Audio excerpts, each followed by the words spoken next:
Bonjour et bienvenue sur le média. Je suis ravie de vous retrouver pour cet entretien d'actu aux médias, miroir des inégalités et des violences sociétales. La haine en ligne, le cyberharcèlement touche davantage les femmes et les minorités. Le harcèlement en ligne ou cyberharcèlement désigne l'utilisation des réseaux sociaux, forums en ligne ou messagerie instantanée pour intimider, menacer, humilier ou harceler une personne. Les dispositions légales existantes pour les agresseurs restent insuffisantes ou trop peu respectées. L'ONU a tiré la sonnette d'alarme avec un chiffre alarmant dès 2015. 73% des femmes ont au moins une fois été victimes de violences en ligne. Dans les 28 pays membres de l'Union européenne, 9 millions de femmes ont subi une forme de violence sur Internet dès l'âge de 15 ans. Cette violence en ligne prend des formes diverses, telles que le harcèlement, les humiliations, les discours haineux et sexistes, les propos injurieux, la divulgation d'informations confidentielles ou encore les menaces de mort. Ces comportements creusent les inégalités de genre car ils peuvent dissuader les femmes de communiquer et ainsi compromettre leur liberté d'expression. Un phénomène qui touche particulièrement les femmes engagées en politique, les journalistes ou les militantes. Dernièrement, les voix pour la Palestine subissent un acharnement sur les réseaux sociaux qui va de l'intimidation aux menaces de mort. Elles sont journalistes, militantes, autrices, actrices ou restauratrices. Elles sont sorties de l'anonymat pour défendre des causes et exprimer des prises de position. Et elles sont avec nous aujourd'hui. Claire Touzard est autrice, journaliste et engagée dans de nombreuses luttes, notamment féministes. Rima Hassan est juriste, militante des droits de l'homme et une politique française d'origine palestinienne. Rania Talala est palestinienne. Elle est une ancienne professeure qui a ouvert une petite maison de la Palestine dans le nord de Paris, Hardy Concept, et Zazem, qui nous a livré un témoignage vidéo puisqu'elle n'est pas en France actuellement. Zazem, de son vrai nom Elsa, est une créatrice de contenu féministe et anticolonialiste engagée dans la défense des droits humains. On écoute justement un témoignage que nous a accordé Zazem. Bonjour à tous, merci beaucoup de me recevoir aujourd'hui. Alors dans mon cas, j'ai commencé à faire des vidéos pour parler de la Palestine début octobre. J'ai essayé de décrypter en fait en direct ce qui se passait, et notamment le traitement médiatique, où j'observais un double standard que je trouvais vraiment insupportable. Et du coup, au début, j'ai reçu quelques commentaires et quelques messages insultants. Mais assez rapidement, en fait, sur Instagram, j'ai bloqué l'accès aux interactions aux personnes qui ne me suivent pas depuis au moins une semaine. En fait, c'est une fonctionnalité qu'il y a sur Instagram. Et une amie m'a conseillé de faire ça. Donc, avis à tous les gens qui ont envie de se protéger, n'hésitez pas à activer ça.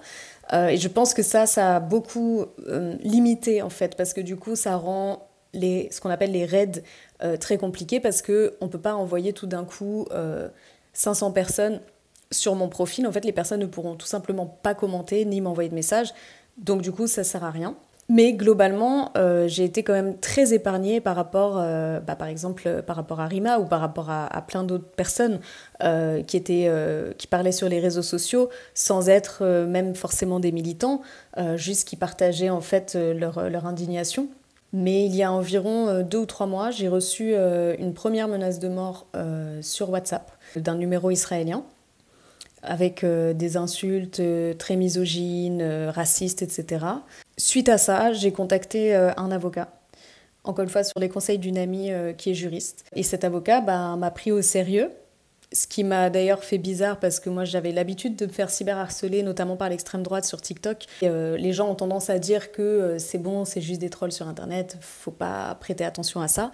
Et c'était la première fois que quelqu'un, dont c'est le métier, me prenait vraiment au sérieux par rapport à ça. Et du coup, suite au message WhatsApp qui était quand même assez inquiétant, parce qu'en fait il menaçait de divulguer mes informations personnelles, sachant qu'on sait voilà, qu'il y a des groupes Telegram dans lesquels il y a beaucoup de doxing et donc de numéros de téléphone qui sont révélés, etc., etc. Je connais plusieurs personnes à qui d'ailleurs c'est arrivé.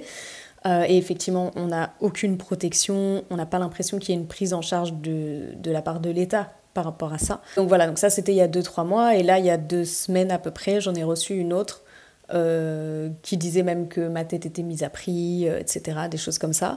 Le problème, c'est que malheureusement, on peut jamais savoir si c'est un ado de 13 ans dans sa chambre ou quoi. Dans tous les cas, c'est quelque chose qui est totalement illégal, évidemment. Les menaces de mort, encore heureux. Donc voilà, donc du coup, suite à ça, mon avocat m'a proposé en fait qu'on fasse un communiqué de presse pour démontrer en fait que je ne vais pas rester inactive face à ce genre de choses.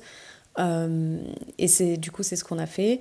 Et j'espère ne pas en recevoir d'autres, parce que c'est sûr que c'est pas, enfin, c'est quelque chose qui est très anxiogène et évidemment qui n'est pas agréable. Et j'espère vraiment que la justice sera saisie de façon sérieuse et à la hauteur en fait de ce phénomène qui est assez systémique et qui s'attaque aussi beaucoup aux femmes, j'ai l'impression, avec des insultes, encore une fois, très très très misogynes et islamophobes la plupart du temps. Déjà, bonjour et merci d'avoir accepté notre invitation aux médias.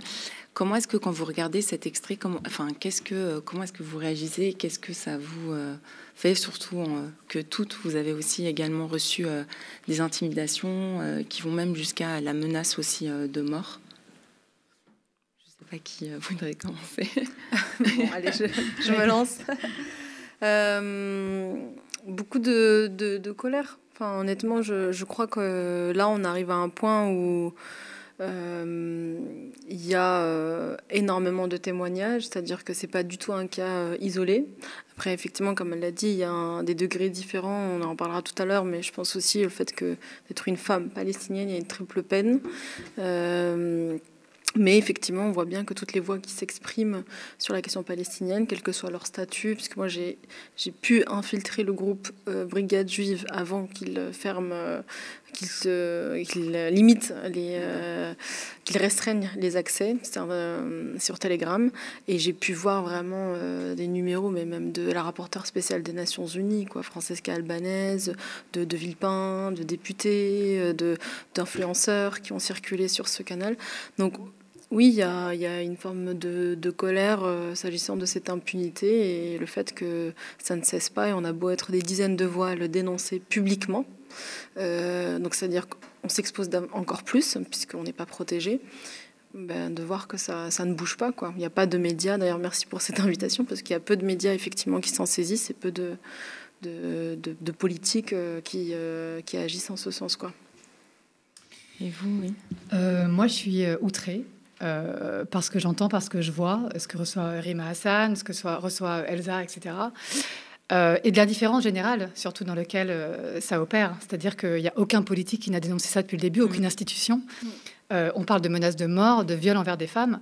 Et on voit qu'il y a en fait une volonté politique d'effacer les femmes de l'espace médiatique, d'autant plus les femmes d'appartenance musulmane, racisées, palestiniennes, et de faire taire aussi les systèmes d'oppression qu'elles révèlent. Donc derrière, il y a une vraie volonté politique aussi. C'est pour ça que le gouvernement, d'ailleurs, n'agit pas. Mais c'est honteux, c'est dangereux. Et depuis, de toute façon, le 7 octobre, il y a une instrumentalisation des voix des femmes, des luttes des femmes, à des fins racistes.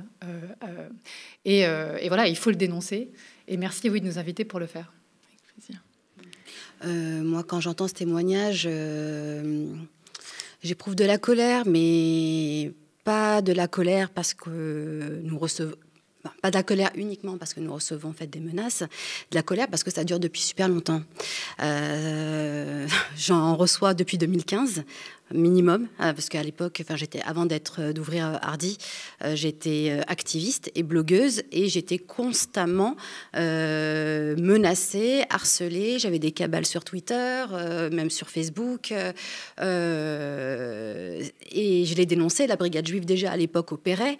Et en fait, moi, ce qui me rend vraiment en colère, c'est que la Brigade Juive existe encore aujourd'hui et qu'elle n'ait jamais été inquiétée, malgré toutes les plaintes qui ont été déposées par les militants palestiniens, pro-palestiniens, ou bien tout simplement les internautes lambda qui parlent en faveur de la Palestine et de la cause palestinienne. C'est bien aussi de rappeler que ça n'a pas commencé uniquement en 2023 et que ça existe. En fait, c'est un phénomène aussi qui existe depuis très longtemps.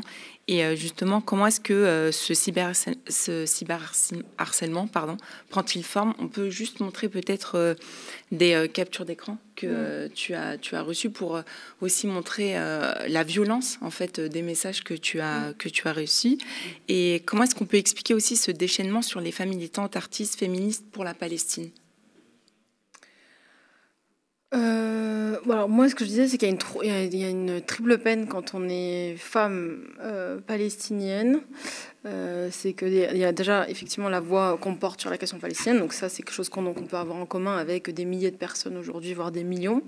Il y a la question du genre, parce qu'effectivement moi ce que j'observe c'est que la grande majorité, l'écrasante majorité des menaces que je reçois, ce sont des hommes qui sont derrière ces messages, et là je parle d'une centaine de numéros archivés en l'espace de quelques semaines, et voilà, et c'est effectivement, et c'est souvent un caractère sexuel, et donc et c'est aller jusqu'à, il y a des choses que je peux pas partager, mais je veux dire c'est aller jusqu'à des montages pornographiques, à caractère pornographique, des images récupérées de films pornographiques où ils ont mis ma tête dessus. Maintenant ça commence à être diffusé sur Twitter, des montages où on me déshabille en fait, c'est-à-dire que j'ai des photos de moi en conférence, ils ont repris ces photos là et puis en fait ils me mettent un corps nu qui n'est pas le mien. Ouais. Voilà.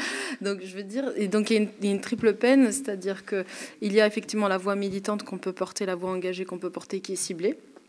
Ensuite, il y a c'est ça qu'il faut aussi dénoncer, c'est la haine anti-palestinienne qui est pour moi véritablement bien identifiable dans les messages que je reçois, puisqu'il est souvent fait référence par exemple à mes origines. On va souvent me dénier ces origines-là, on va me ramener au fait que je suis syrienne, que mon peuple n'existe pas, que c'est un peuple de rats, que c'est un sous-peuple, que on va l'éliminer, le décimer à Rafah, etc. Donc il y a quand même souvent la référence qui est faite à mes origines dans les messages. Il n'y a pas juste le fait que je sois identifiée comme militante ou voilà, engagée sur le sujet. Et effectivement, il y a le genre et cette dynamique qui s'opère dans les messages où c'est effectivement 99% d'hommes qui me ciblent aussi en tant que femme avec tous les procédés que je viens d'exposer, quoi.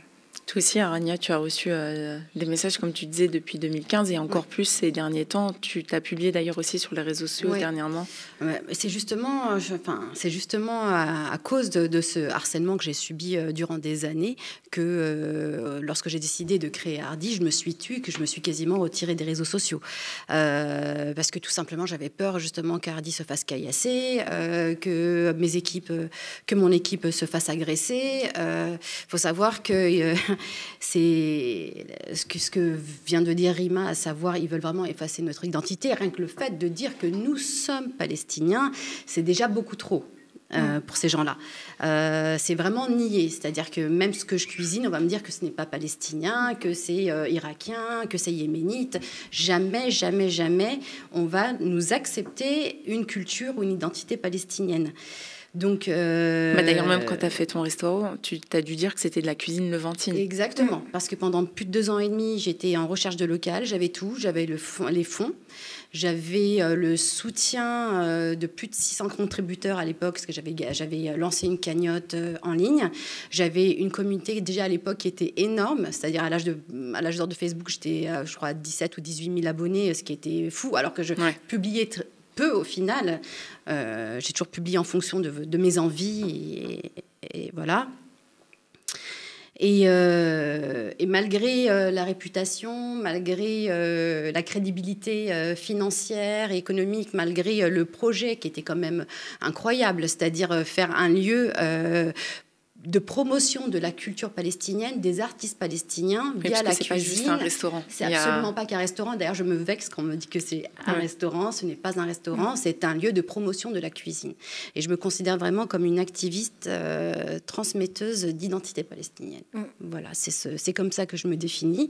Et c'est pour ça que, voilà, je pense vraiment collectif. Enfin, j'ai créé ce lieu en mode collectif de manière à ce que les Palestiniens et les Palestiniennes, les artistes, les intellectuels, nous puissions nous retrouver et ne plus quémander un lieu pour pouvoir parler Palestine librement. Voilà. Et donc oui, donc pendant plus de 4-5 ans, je me suis retirée des réseaux sociaux. Pour éviter justement d'avoir à me retrouver face à des menaces de la sorte. J'ai dû dire au final que c'était de la cuisine levantine pour pouvoir avoir un local. Et malgré tout, maintenant que mon lieu a quand même une bonne visibilité et que je suis facilement identifiable, on me menace, moi, ma famille. Donc hier, c'est ma fille qui s'est retrouvée avec des vocaux tout simplement abominables où on l'a menacée de viol, de mort, à moi, à elle et au reste de ma famille, quoi. Et peut-être, je vais un peu me focaliser avec toi, Rima, juste avant que tu partes. Est-ce que tu penses que les politiques ont une part de responsabilité dans justement on va dire cette liberté d'expression nauséabonde sur les réseaux sociaux? Est-ce que, selon toi, ils ont une part de responsabilité? Laquelle? Et est-ce qu'il y a des moyens mis en place par les politiques qu'ils auraient pu justement mettre en place et qu'ils n'ont pas fait? Alors, il y a une responsabilité qui est énorme et qui a plusieurs échelles. Déjà, dans la parole politique qui concerne le peuple palestinien, c'est-à-dire que moi, j'ai moi-même des politiques qui peuvent me dire que je ne suis pas palestinienne. Je retrouve des articles de presse qui peuvent être reliés où on conteste le fait que je me revendique comme palestinienne, quoi, sous prétexte que je sois née dans un camp de réfugiés et que il faudrait accepter le fait que notre expulsion a engendré on a embarqué avec nous un renoncement, une forme de renoncement à notre identité, alors que c'est tout ce contre quoi on lutte précisément et ce qu'on dénonce, c'est justement ce nettoyage ethnique qui a débuté pendant la Nakba. Et il y a déjà des hommes et des femmes politiques qui sont enrôlés de ce type de message, donc ils le cautionnent. Ensuite, on a le positionnement politique en France qui est extrêmement problématique puisqu'il cautionne un discours d'extrême droite qui est promu aujourd'hui par le régime israélien. Et donc, quand on a là-bas un discours qui consiste là aussi à nier l'existence du peuple palestinien, à le déshumaniser, à l'animaliser, et qu'on reçoit chez nous des représentants de ce régime, qu'on leur donne la parole, qu'on est enrôlé avec eux, qu'on se prend en photo officiellement avec eux, en leur serrant la main, etc. Effectivement, bien sûr que ça ouvre une sorte de voie, quoi, pour toutes celles et ceux qui veulent s'en prendre aux Palestiniens. Nous, ça nous expose davantage. Et ensuite, il y a la question de l'impunité, au-delà du positionnement qu'il y a avec ce régime et la caution qui est donnée à ces discours, il y a la question de l'impunité, où il y a un deux poids, deux mesures, c'est-à-dire que si on a des attaques de ce type qui sont orientées à l'endroit de d'autres personnes qui ne sont pas des Palestiniens ou des voix pro-palestiniennes, on voit bien que les sanctions peuvent pleuvoir très très vite. Il y en a eu énormément de cas d'influenceurs qui ont été tout de suite poursuivis en justice et qui ont dû rendre compte de leur... Oui, mais je veux dire, à la limite, c'est pas très... Enfin, je veux dire, il y a des propos qui sont effectivement répréhensibles, il y en a eu, il faut le faire. Mais nous, ce qu'on demande, c'est qu'on puisse bénéficier du même type de protection et du même type de suivi et de la même attention s'agissant de ce qu'on risque pour notre liberté d'expression, parce que c'est ça dont il est question. Je veux dire, il n'y a aucune de nous autour de cette table qui a été condamnée pour, je sais pas, pour un délit ou pour de la haine ou je ne sais quoi. Donc notre discours, il est quand même, il a le droit d'exister.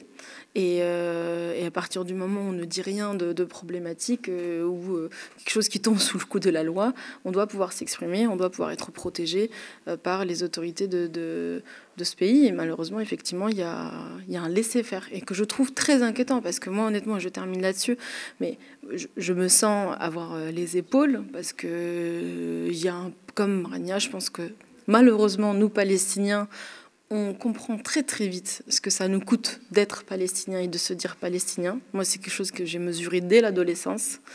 Dès l'adolescence, j'ai entendu des gens me dire que je n'étais pas palestinienne. Dès l'adolescence, j'ai entendu des gens me dire que ce peuple n'existait pas, etc., etc. Donc, je suis rodée à ce type de discours et je sais me défendre et je me sens avoir les épaules. Mais je crois qu'on ne se rend pas compte de ce à quoi ça nous expose. Et effectivement, nous, je pense qu'on vit avec la crainte que ces menaces se transforment en actes, c'est-à-dire qu'il y ait des gens qui viennent effectivement devant chez nous, qui nous violent, qui nous tuent. Moi, c'est pour la première fois de ma vie, ces dernières semaines, je me suis demandé si un jour j'allais me prendre une balle dans la tête. Parce que je reçois tellement de menaces, mais qui me disent ça. C'est-à-dire qu'ils me disent, on va débarquer, on va te mettre des barres de fer derrière la tête et on va repartir en Israël et personne ne peut quelque chose contre nous. Parce qu'Israël n'extrade pas de toute façon ses ressortissants. Donc, c'est-à-dire que quelqu'un peut venir nous trouver et puis en fait repartir, quoi. Est-ce que ça t'a déjà empêché aussi parfois de parler par peur, justement? Non, alors non, franchement, moi, du coup, je passe un message pour toutes celles et ceux qui pensent me faire taire en accentuant les menaces. C'est peine perdue. J'ai 4 avocats qui travaillent déjà sur ces dossiers. Je sais que ça va être extrêmement long, peut-être très frustrant. Et encore une fois, moi, je me sens les épaules. Des plaintes aussi. Oui, bien sûr. Vraiment, j'archive tous les numéros. Je fais même des captures d'écran parce que certains sont, en plus d'être particulièrement problématiques, sont très lâches parce qu'il y a des personnes qui m'envoient les messages qui les effacent après. Donc, ils s'assurent juste que je puisse avoir le temps de les lire et après, ils effacent. Donc, je fais des captures d'écran, j'archive les numéros systématiquement. Et ça va aller en justice, mais on voit bien qu'on n'est ni soutenu ni accompagné. Et c'est vrai que si on n'a pas les épaules, enfin, je veux dire, à un moment donné, ça use, quoi. Ça use de lire des choses aussi humiliantes, aussi violentes. Et puis, alors moi, le pire, c'est les messages sur si tu réponds pas, je vais torturer le mec que je tiens et qui est à Rafah, quoi. Le Palestinien que je tiens là, et on me donne des noms. Donc moi, je veux dire, je passe ma journée à me demander si c'est vrai, si on a vraiment quelqu'un. Et puis on m'appelle en vidéo, quoi. Donc la crainte de tomber sur des images qu'on, je sais pas. Enfin, je veux dire, je sais pas si on se rend compte, quoi, de ce qu'on nous fait subir et de ce avec quoi on joue, quoi. Et tu penses que si tu n'étais pas palestinienne et par exemple en tant que candidate aux élections européennes, ça aurait été un autre candidat, peut-être que le gouvernement aurait pris des mesures?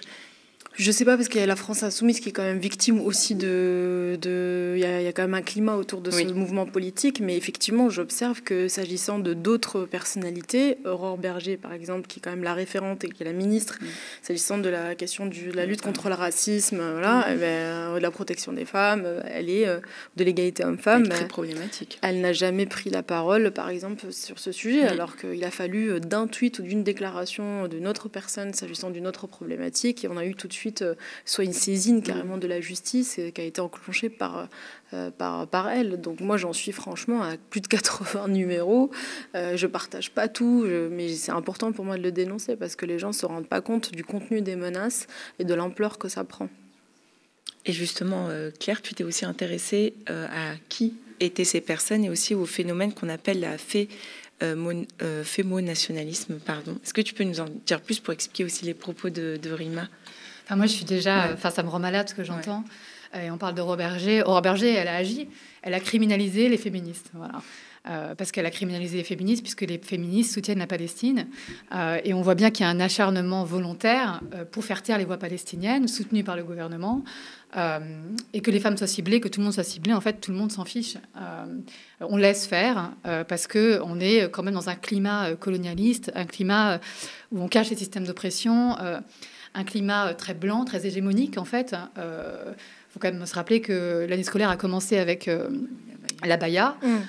Donc, volontairement, on exclut les femmes, et surtout les femmes racisées, des débats. Il y a un climat fasciste en France qui accélère tout ça, surtout sur la question Israël-Palestine. Mais oui, le fémonationalisme, c'est l'instrumentalisation du discours féministe pour des fins électorales, xénophobes, nationalistes, etc. Et c'est ce qu'on assiste à ça, en fait, puisque depuis le 7 octobre, on a à la fois instrumentalisé les violences faites aux femmes, à des fins racistes, islamophobes, etc. On a instrumentalisé nos luttes à des fins islamophobes, et on a criminalisé les féministes qui soutenaient la Palestine, qui ont reçu aussi des injures, des menaces, même physiques, etc.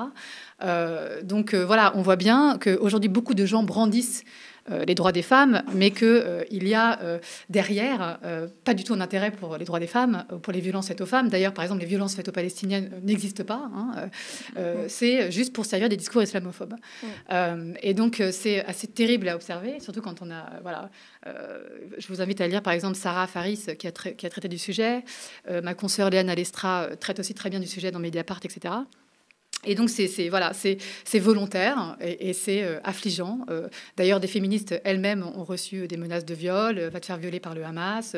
Des libraires féministes ont vu des personnes venir dans leur librairie les menacer physiquement.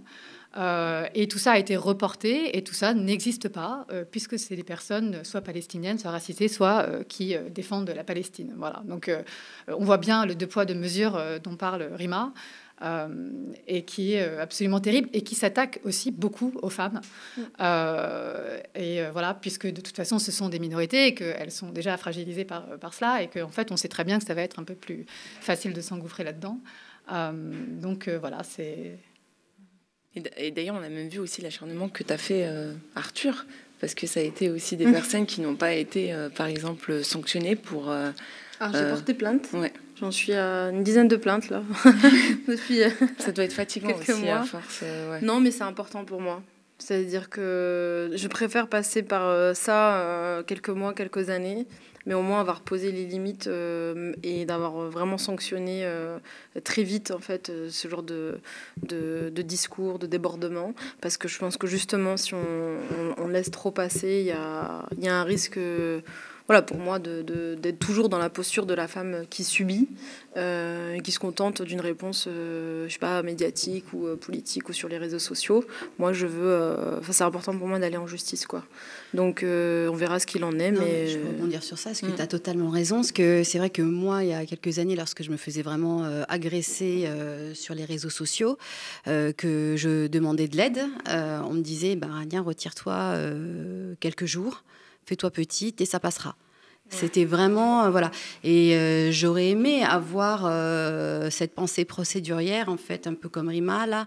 Je pense que ça m'aurait donné encore plus de force. Parce que, en fait, il faut savoir que psychologiquement, c'est hyper dur pour nous, ne serait-ce que de se taire, de refouler tout ça, toutes ces frustrations, de se sentir déjà en danger, et de ne même pas avoir le droit de l'exprimer. Parce qu'on sait que de toute manière, c'est vain, c'est un coup d'épée dans l'eau. L'État ne suit pas. Donc ouais, non, je suis très contente que tu portes plainte, Rima, et que tu le fasses. Et puis moi, c'est pareil. De toute façon, j'ai porté plainte aussi par rapport aux vocaux et aux messages que nous avons reçus, quoi. Là, en fait, il ne faut plus se laisser faire. On arrive à une époque où on n'a plus le droit de se taire, en fait. On n'a plus rien à perdre, en vrai.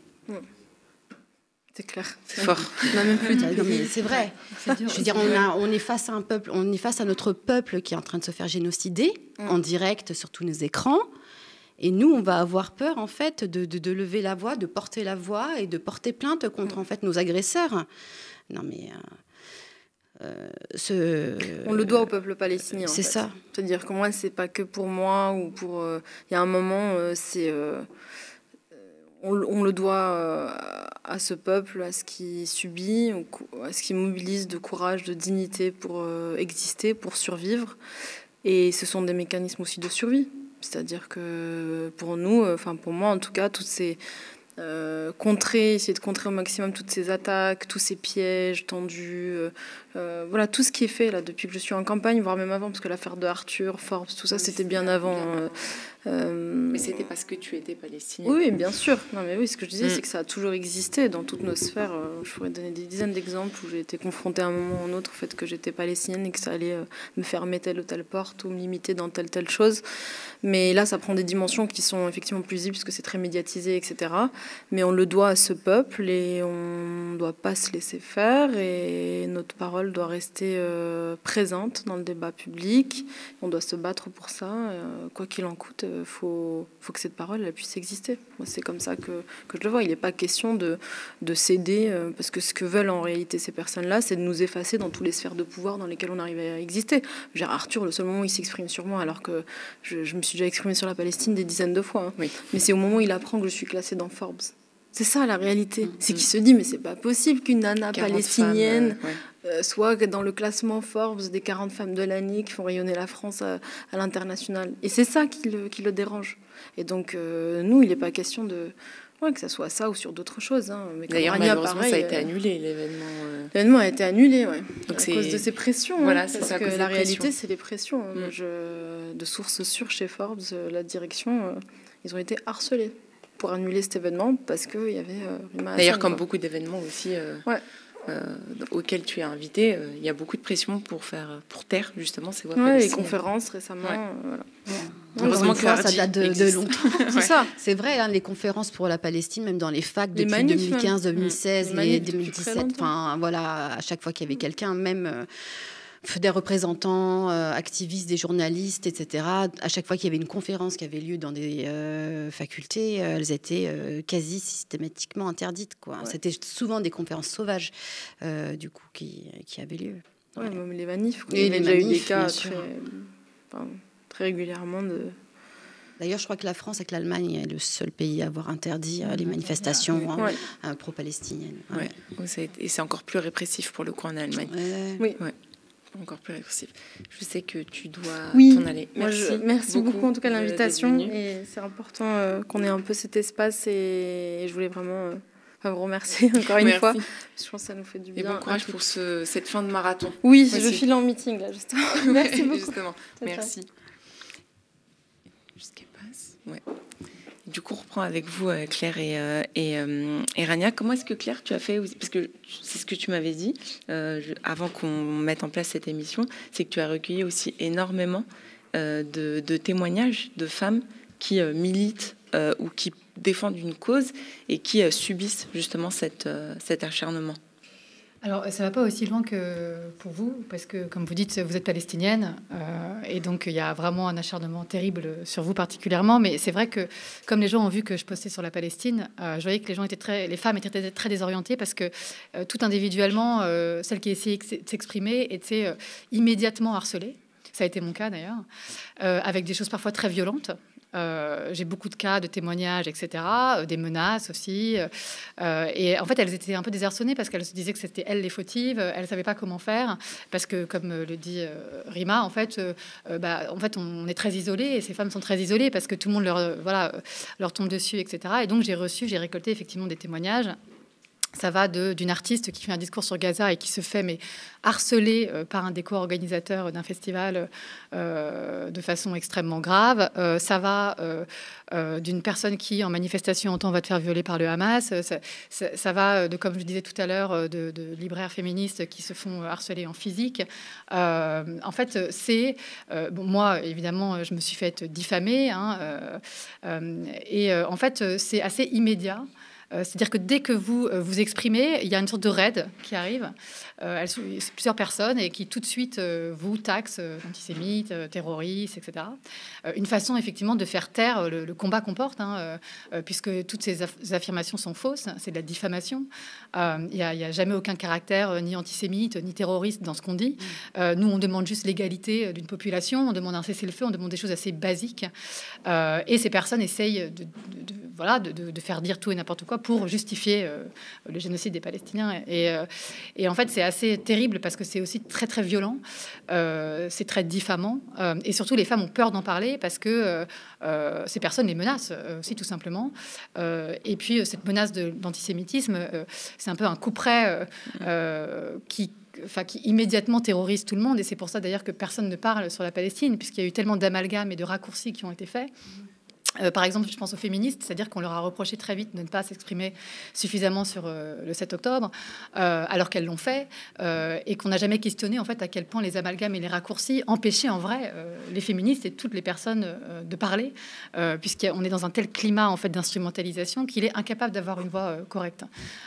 Et donc, on voit bien que les femmes sont celles qui se sont beaucoup levées contre les systèmes d'oppression, les féministes en l'occurrence, et qui ont été immédiatement sanctionnées par le gouvernement, entre autres, qui a largement participé à mener une suspicion sur elle. Aurore Berger a créé la suspicion autour des courants féministes pour mieux faire taire les voix décoloniales, en fait. Voilà. Et donc, on assiste à ce genre de choses. On assiste à l'instrumentalisation des violences faites aux femmes du 7 octobre. Et parallèlement, on tait absolument ce qui arrive aux Palestiniennes avant le 7 octobre et après le 7 octobre. Elle n'existe pas dans l'espace médiatique. C'est-à-dire, il n'y a eu aucune tribune, il n'y a eu rien, en fait. Et c'est proprement scandaleux, en fait, par des personnes qui, en plus, se disent être pour la liberté des femmes. Et donc, c'est ça aussi où on voit bien que ce sont des théories, des rhétoriques de fémonationalisme. D'autres combats aussi, en faisant le parallèle avec les femmes iraniennes. En fait, si vous voulez, c'est une rhétorique qui existe depuis assez longtemps, qui est très utilisée par les universalistes, les laïcs, etc., qui est de dire qu'ils vont libérer les femmes du joug musulman, en fait. C'est un peu une version hégémonique féministe.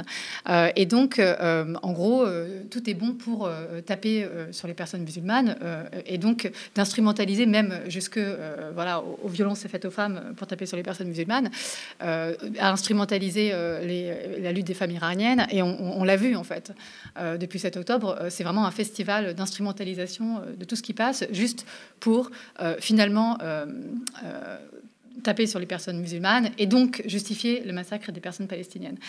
Et donc dans ce climat, évidemment, les féministes n'ont pas envie de parler parce qu'elles savent elles savent ce qu'on veut leur faire dire. Oui. Et elles sont sanctionnées pour leur silence, pour ce qu'elles disent, pour absolument tout de toute façon. Elles sont une sorte de punching ball dont on se sert depuis le début du conflit pour mieux cacher en fait la volonté de préserver des systèmes d'oppression. Entre autres, par exemple, les féministes sont décoloniales, elles sont contre évidemment les systèmes d'oppression, donc elles sont contre la colonisation, donc elles sont pour la Palestine, mais très vite on a associé ce combat à du terrorisme et donc une façon de dire que tous les féministes étaient des terroristes, etc. Donc moi j'ai été traitée de terroriste et on voit bien que nos mouvements pour la liberté, nos mouvements pour l'égalité sont diffamés en permanence, et encore une fois c'est une volonté politique très grave, je trouve. Et justement, Rania, tout à l'heure, on avait posé la question, est-ce que toi, ça t'a déjà empêché justement de prendre la parole ? Honnêtement, oui. Pour des raisons personnelles, tout simplement parce que je suis maman de 3 enfants, que j'étais leur seul parent à un moment aussi, et pendant très longtemps, et que j'avais très peur pour mes enfants. Tout simplement. Et aussi, vraiment, encore une fois, je me suis donné comme mission de vie, en fait, d'ouvrir Hardy, et d'ouvrir un lieu En fait, je voulais créer une petite Palestine en France, parce que moi, on m'a empêché d'y aller. La première fois que j'y suis allée, c'est l'année dernière, et je peux vous dire que j'ai eu très très peur de me faire refouler, parce qu'on m'a toujours dit que je me ferais refouler de toute manière. C'est vraiment, on vous inculque ça. Parce qu'à partir du moment où on parle pour la Palestine, où on dénonce, ou tout simplement on s'exprime en tant que, pour ma part, je m'exprimais en tant que fille de réfugiés palestiniens et en tant que palestinienne de la diaspora, parce qu'en fait il y a plusieurs catégories de Palestiniens, mais nous restons tous palestiniens quoi qu'il arrive, et nous avons exactement tous la même légitimité. Bien sûr, nous avons des souffrances différentes. Je n'ai absolument pas les mêmes souffrances, bien sûr, que les Palestiniens qui sont soit à Gaza, soit en Cisjordanie, mais j'ai mes souffrances propres, personnelles, en tant que fille de réfugiée et en tant qu'exilée. Je me considère totalement comme une exilée parce que je n'ai pas eu le choix et on m'a arrachée à ma terre d'origine. Et donc, en fait, mon rêve à moi, c'était de pouvoir vivre en Palestine. Et donc, très égoïstement, quelque part aussi, j'ai créé Hardy pour ça. Pour me dire, là, dans ce lieu-là, je vais refaire une petite Palestine et je vais me sentir chez moi. Et je pourrais parler, si je veux, l'arabe de chez moi. Je vais pouvoir inviter des Palestiniens et des Palestiniennes. On va se retrouver autour de plats palestiniens que font les femmes de ma vie. Donc que ce soit ma grand-mère maternelle, paix à son âme, qui m'a vraiment donné le goût en fait de la cuisine palestinienne et qui m'a transmis en même temps tout l'héritage que lui ont transmis sa mère, sa grand-mère, etc. Par ailleurs, j'ai eu la chance de connaître très brièvement mon arrière-grand-mère maternelle, et donc et en fait et puis aussi c'était vraiment ce côté vraiment où j'avais besoin de pouvoir m'exprimer librement dans une safe place, dans un lieu sécuritaire, et donc je me le suis créé. Donc pour moi et pour les Palestiniens, mais surtout, mon but à moi, c'était de contrer ce dessein sioniste de vouloir nous invisibiliser et de nous faire taire et d'effacer notre identité. Et en fait, même si à un moment j'avais vraiment beaucoup de visibilité sur les réseaux sociaux, pour moi il était plus important de l'ancrer en 3D et de le concrétiser dans un lieu avec 4 murs. Donc et voilà, et c'est vrai que oui, donc je me suis sacrifiée, entre guillemets, j'ai sacrifié ma parole, en fait, pour pouvoir faire naître cette petite maison palestinienne. Et c'est pour ça que dès le début, en fait, j'ai même pas mis sur les murs de Hardy restaurant palestinien. Même j'ai retiré le mot centre culturel, parce qu'à la base, je voulais l'appeler le centre culturel et gastronomique palestinien. On m'a dit retire le mot centre culturel, tu vas te retrouver c'est avec les RG sur le dos. donc c'est vrai qu'après, je me dis, effectivement, c'est un concept store, parce que c'est à la fois une boutique, à la fois un lieu d'événementiel, et à la fois un lieu où on mange, etc. Mais je voulais absolument rien de protocolaire. C'est-à-dire que je voulais vraiment, voilà, on est à la maison. Oui, voilà, c'est ça. Tu vois, c'était vraiment ça. Et en fait... de partage aussi. Mais c'est essentiellement ça. Et je dis toujours, la Hardy, je ne l'ai pas fait pour moi. Au début, c'était un peu égoïste. Je crois que c'était un mélange égoïsme, générosité. C'était bizarre, en fait. Ouais. C'était à la fois, c'était pour moi, mais à la fois, mais tellement pour nous. Pour les autres et en même temps je voulais vraiment faire rayonner l'identité palestinienne. Je voulais que Claire connaisse les plats palestiniens et qu'elle connaisse les artistes que je vais inviter. Voilà, Rima, je la connais depuis des années avant même qu'elle soit donc sur la place médiatique, etc. Et je lui ai dit tout de suite, bah viens, on va faire une petite conf ensemble avec d'autres femmes, etc. Et en fait, je suis en amour des miens, en fait. Je suis vraiment en amour de ma culture, je suis en amour de tout ça. Et donc, en fait, cet amour a fait que je me suis sacrifiée vraiment sur la parole médiatique ou publique. Et c'est OK. Mais en tout cas, je sais que je suis tombée malade. Et bizarrement, c'est au niveau de la gorge que je suis tombée malade. Et j'ai développé une maladie auto-immune. Et je sais que c'est pas venu de nulle part. Ouais. Et après, quand j'ai vu un médecin, il m'a dit c'est hyper fibrosé, ça date pas d'hier. Je fais oui, ça date au moins à partir du moment où j'ai eu l'idée d'ouvrir Hardy. Et oui, c'est énormément de sacrifices en fait. Et en fait, là, je suis arrivée à un point où je me dis en fait. Voilà, mon peuple, il se fait génocider. Moi, j'ai perdu une partie de ma santé. En fait, je sais que je suis plus comme avant. Et ben, je vais arrêter de me taire, en fait. Et advienne que pourra. Si on décide de me fermer Hardy, ben, c'est pas grave, je réouvrirai. Et je sais maintenant comment faire. Et peu importe, je sais que je réouvrirai. Et c'est pas grave. Et j'ai plus peur. En fait, j'ai décidé de plus avoir peur, en fait. Donc voilà, mais je pense que j'ai armé aussi mes enfants mentalement et que j'en ai fait des bons Palestiniens prêts à accepter en fait. Il y a une forme de résilience aussi quand tu parles. Tout à fait. Et en plus, mais bizarrement, je déteste ce mot, la résilience, quoi. Enfin, moi aussi. J'en peux plus de dire waouh, vous êtes résilient, mais en fait, j'en ai marre. En fait, je veux juste vivre normalement et pouvoir brandir fièrement mon identité et puis même ne plus forcément avoir à la brandir dans tous les sens pour crier qu'on existe, en fait. Parce que nous sommes les porte-paroles de notre identité. C'est-à-dire que si moi j'arrête d'en parler, si Rima arrête d'en parler, si tout le monde arrête d'en parler, on se fait manger nos terres et c'est fini, on n'en parle plus. La Palestine et les Palestiniens n'existent plus. Donc voilà.